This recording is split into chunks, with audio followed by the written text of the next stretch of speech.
เน็บหลังในขาว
ตัวนี้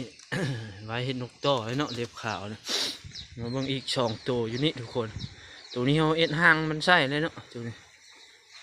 เบิ่งกันกล้วยมักอย่างมืดแล้วบ่ตัวนี้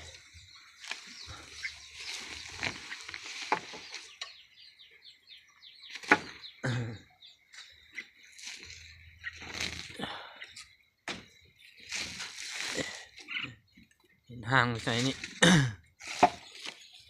อยู่ช่องนอกก็มีนกแล้วนอนกรงนอกมีนกอีกตัวแล้ว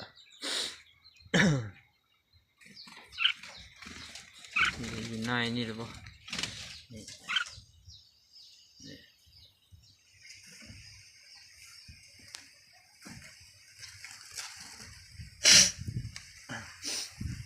ของมีนกมันอันนั้นเดียวเลยเนาะมันลื้งเดียวเลยอยู่น้ำพุมันอยู่ไกลเดียวเลยนะบุคือของเมื่อกี้นี่ยังจับห่างเดียวอยู่เลยตัวนี้แหละเขาเนี่ยเขาอยู่เดียวเลยอยู่เลยได้